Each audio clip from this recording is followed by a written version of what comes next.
नमस्कार, स्वागत है आपका डीटीएस की ऑनलाइन क्लासेस में। मैं अरुण शुक्ला। आज का जो भाग है वो विशेषण के संबंध में है। ध्यान रखिएगा, किसी भी प्रकार की कोई परीक्षा हो, यूपी पुलिस, यूपीएसआई, लेखपाल, टेट, सीटेट, टीजीटी, पीजीटी, कोई भी कॉम्पिटिटिव एग्जाम हो, उसमें विशेषण सबसे महत्वपूर्ण भाग होता है। विशेषण भी एक विकारी शब्द है जो तीसरे स्थान पे आता है। विकारी शब्दों की संख्या क्या है? 4। संज्ञा, सर्वनाम, विशेषण और क्रिया। इसी चीज को आज आप समझिएगा। देखिए, विकारी शब्द जो है, अगर बता दिया जाए विकारी शब्द, तो विकारी शब्द 4 प्रकार के होते हैं। संज्ञा, सर्वनाम, विशेषण और क्रिया। अब देखिए, इसमें हमको क्या चीज समझनी है, विशेषण क्या होता है, उसकी परिभाषा क्या है, उसे कैसे जाने की ध्यान रखिएगा। विशेषण करता क्या है? संज्ञा और सर्वनाम की विशेषता बताता है। यानी संज्ञा और सर्वनाम की विशेषता बताने वाले शब्द विशेषण कहलाते हैं। अगर हम इसकी परिभाषा यहां से कर दें, यहां से परिभाषा कर दें, संज्ञा, अगर थोड़ा और इसको विस्तार से लिख दिया जाए ताकि किसी भी प्रकार से कोई त्रुटि ना हो, वो चीज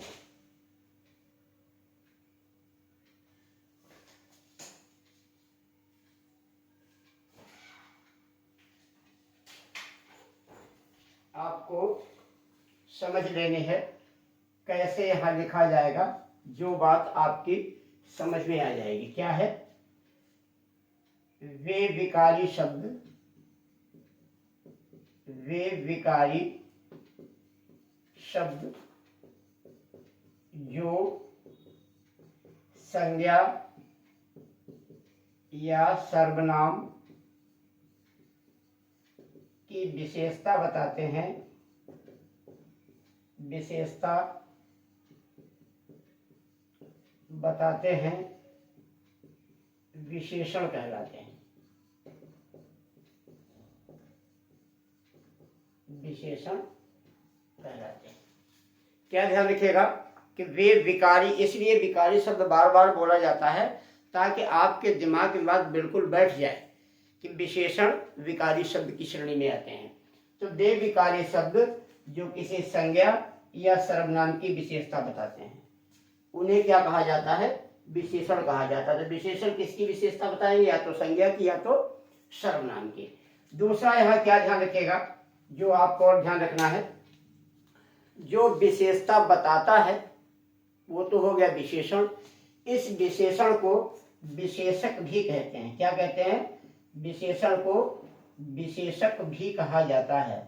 बड़ी महत्वपूर्ण बात को समझिएगा। यदि किसी शब्द के अंत में का प्रत्यय लगा हो, यदि किसी शब्द के अंत में का प्रत्यय लगा हो, तो का का मतलब होता है करने वाला, करने वाला।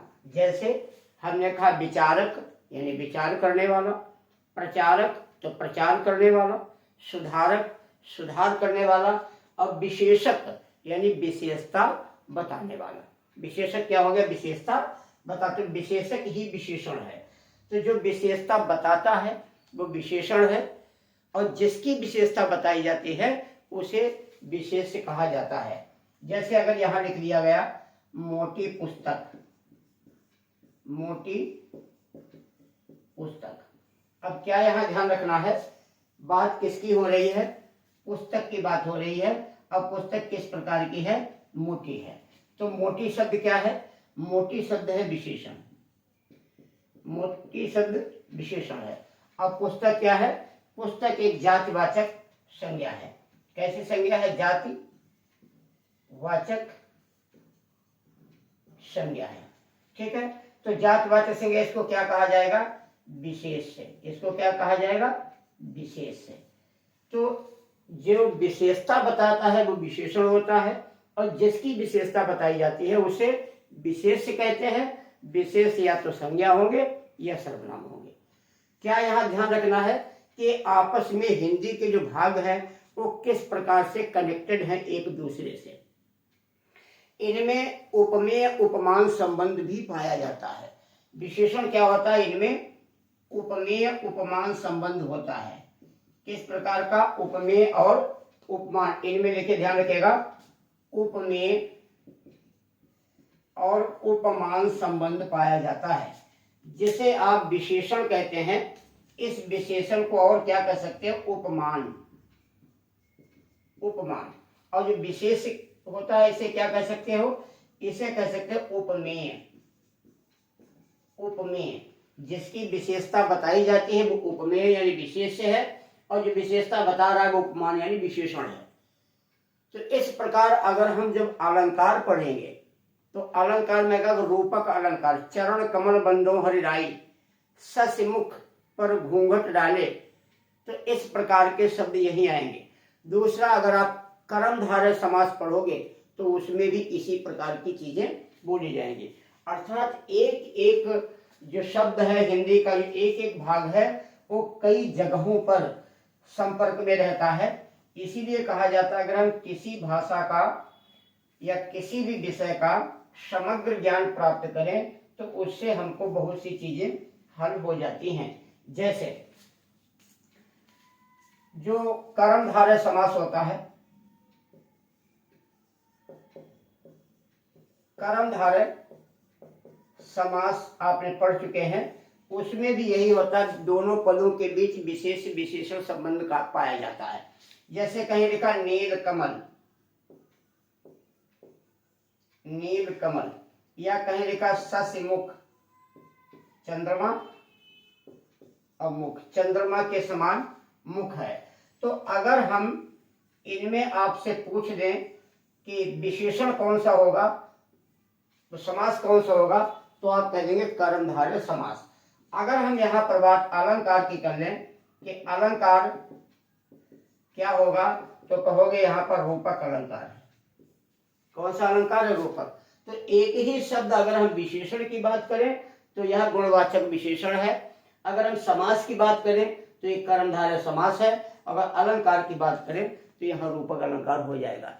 तो सभी बिंदु, सभी चीजें लगभग एक दूसरे से जुड़ी होती हैं। तो यदि हम किसी चीज का समग्र ज्ञान प्राप्त करते हैं तो ऐसी स्थिति में हम पढ़ते कम हैं, हमको याद ज्यादा होता है, हमको लाभ ज्यादा होता है।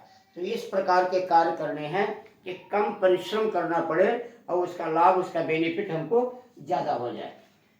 अब आगे देखते हैं कि हमें विशेषण में क्या करना है। विशेषण की परिभाषा तो हमने आपको बता दी कि वे विकारी शब्द जो संज्ञा सर्वनाम की विशेषता बताते हैं उन्हें विशेषण कहा जाता है। अब एक शब्द आता है विशेषण में, एक प्रविशेषण। प्रविशेषण, प्रश्न है कि प्रविशेषण क्या है। तो ध्यान रखिएगा, सबसे पहले जैसे आपका लिखा था संज्ञा, फिर लिखा था सर्वनाम, फिर लिखा था विशेषण, और फिर लिखा था क्रिया विशेषण, केवल क्रिया। तो इस प्रकार से विकारी शब्दों की संख्या कितनी है, 4। अब देखिएगा, जो संज्ञा की, यदि ये संज्ञा की विशेषता बताता है कोई भी शब्द तो उसे क्या कहा जाएगा, कोई भी शब्द संज्ञा की विशेषता बताए उसे कहोगे विशेषण। कोई भी शब्द अगर सर्वनाम की विशेषता बताए तो भी क्या कहोगे, विशेषण। कोई शब्द अगर विशेषण की विशेषता बता दे तो उसे कहोगे प्रविशेषण, प्रविशेषण। और अगर कोई क्रिया की विशेषता बता दे तो उसे कहा जाता है क्रिया विशेषण। तो ध्यान रखिएगा, क्रिया विशेषण जो है वो अविकारी शब्दों की श्रेणी में आता है, अविकारी शब्द। जबकि हम लोग यहाँ पर बात केवल विकारी शब्दों कर रहे हैं, अविकारी शब्द अलग हैं, वो अलग से पढ़ाए जाएंगे। तो ये ध्यान रखिएगा विशेषण क्या है। अब इसे बिल्कुल सिंपल सी भाषा में, अपनी भाषा में अगर समझ लिया जाए तो कैसे समझोगे यदि किसी संज्ञा या सर्वनाम से पहले दो विशेषण लगे हों तो पहले वाला विशेषण प्रविशेषण हो जाता है। यानी किसी संज्ञा या सर्वनाम से पहले क्या हो, दो विशेषण लगे हो, उसे प्रविशेषण कहा जाता है। जैसे अगर आपको उदाहरण दें, हमने अभी लिखा था मोटी पुस्तक, अब थोड़ा और जोड़ देते हैं, बहुत मोटी पुस्तक। शब्द क्या गया, बहुत। बहुत ध्यान से समझिएगा, पढ़िएगा, क्योंकि विशेषण से संबंधित प्रश्न परीक्षा में जरूर पूछे जाते हैं। तो पुस्तक क्या है, पुस्तक एक जातिवाचक संज्ञा है जिसे क्या कहा जाता है, यहाँ पर कहा जाएगा विशेष से इसकी जो उपमा की है, तुलना की जा रही है। अब मोटी क्या है, मोटी एक पुस्तक की विशेषता है, तो ये विशेषण है। और बहुत क्या है, बहुत मोटी की विशेषता है, यानी ये विशेषण है और ये इसकी विशेषता है, तो ये शब्द हो जाएगा प्रविशेषण। प्रविशेषण। इससे स्पष्ट हो गया, यदि किसी शब्द से पहले दो विशेषण लगे हों तो पहले वाला यानी प्रारंभ वाला विशेषण प्रविशेषण कहलाएगा, दूसरा विशेषण कहलाएगा और अगला विशेष है। ये कोई परिभाषा नहीं है, कोई नियम नहीं है, ये आम तौर से पहचानने के एक तरीका है, पहचानने की एक विधि है, ऐसा आप कह सकते हो। तो आप समझ गए होंगे कि प्रविशेषण क्या होता है, विशेषण क्या होता है और विशेष क्या होता है। तो विशेषण और विशेष को अगर एक बार और हम लिख करके आपको बता दें, विशेषण जो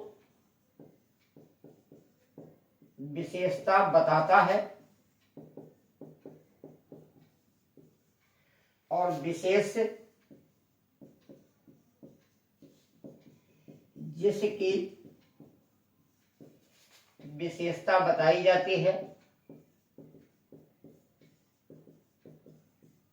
जिसकी विशेषता बताई जाती है। और प्रविशेषण, प्रविशेषण क्या होगा, जो विशेषण की विशेषता बताए, विशेषता बताए। ध्यान रखिएगा, इसे विशेष विशेषण भी कहा जाता है।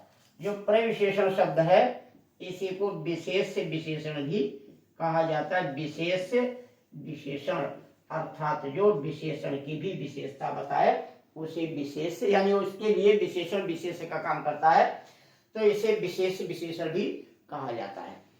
अब और मैं आपको चीज बताऊं कि हाल फिलहाल कुछ अलग तरीके से प्रश्न परीक्षा में पूछे जाते हैं। वो ये जानना चाहते हैं कि वाकई आप विशेषण जानते हैं, विशेषण के बारे में आपकी जानकारी है, या केवल इसी प्रकार से आप रट कर के आए हैं। रटंत जो शिक्षा है वो उतनी कारगर नहीं हो सकती है जितनी कारगर आपकी शिक्षा समझने वाली होती है। विशेषण के जो प्रयोग होते हैं, प्रयोग दो तरीके से किए जाते हैं।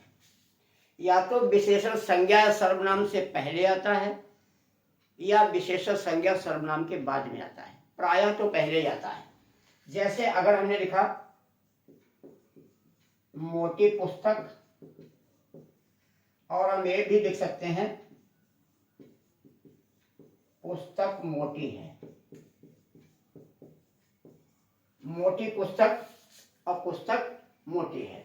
अब यहाँ क्या है, यहाँ पर ध्यान रखिएगा कि बाद में विशेष है, पहले विशेषण और बाद में विशेष है।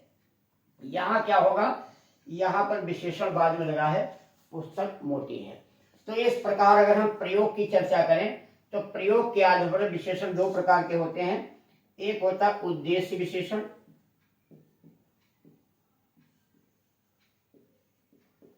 उद्देश्य विशेषण, और एक होता है विधेय विशेषण। विधेय विशेषण, जिनको उद्देश्य को अंग्रेजी में सब्जेक्ट और विशेष इसका विधेय को प्रेडिकेट कहा जाता है। यानी जब वाक्य आपको पढ़ाएंगे तो वाक्य का प्रथम भाग उद्देश्य होता है और वाक्य के अंतिम भाग जो है वो विधेय की श्रेणी में आते हैं। अब देखते हैं उद्देश्य विशेषण। उद्देश्य विशेषण क्या होता है? उद्देश्य विशेषण संज्ञा या सर्वनाम, संज्ञा सर्वनाम क्या होता है? ये होता है विशेष, विशेष होता है के पूर्व यानी पहले में आया विशेषण। अब क्या आता है आपका विधेय विशेषण? क्या होता है? संज्ञा या सर्वनाम, जिसको क्या कहोगे? विशेष के बाद आया विशेषण। तो अगर किसी संज्ञा सर्वनाम के बाद में विशेषण लगा तो वो जैसे ये विधेय विशेषण है और ये उद्देश्य विशेषण है। किसी संज्ञा सर्वनाम के जो पहले लगेगा उसे उद्देश्य विशेषण कहोगे और नहीं तो विधेय विशेषण। जैसे अच्छा लड़का, लड़का अच्छा है। एक कई बार प्रश्न आ चुका है कि लड़का अच्छा है वाक्य में विशेषण का भेद है, उद्देश्य विशेषण है, विधेय विशेषण है, या दो कोई और विकल्प डाल देंगे कि संख्यावाचक है, परिमाणवाचक है, कोई भी बाद में आपको डाल देंगे। तो ध्यान रखिएगा कि उद्देश्य विशेषण पहले लगता है और विधेय विशेषण संज्ञा या सर्वनाम के बाद में लगता है। पढ़ते समय प्रायः आप ये देखेंगे सबसे ज्यादा बार या प्रायः उद्देश्य विशेषण ही होता है, कभी कभी विधेय विशेषण का भी प्रयोग किया जाता है। तो आज हमने आपको केवल विशेषण की परिभाषा, विशेषण के बारे में, विशेषण उद्देश्य क्या है, विधेय क्या है, प्रविशेषण क्या होते हैं ये बताया। और कल यानी अगली क्लास में हम आपको विशेषण के भेद बताएंगे। इसको बार बार पढ़ते रहें, लिखें, कमेंट बॉक्स में अपनी बात लिखें आपको कैसा लगता है, और अपने प्रियजनों को जो परीक्षा की तैयारी कर रहे हैं उसे इसका लिंक भी शेयर कर सकते हैं। और आप इस चैनल को सब्सक्राइब करें, लाइक करें, और इसी प्रकार से हिंदी की निःशुल्क क्लास घर बैठे पढ़ते रहें। तो आज की क्लास यहीं तक। आपके उज्जवल भविष्य की ढेर सारी शुभकामनाएं। नमस्कार, जय हिंद।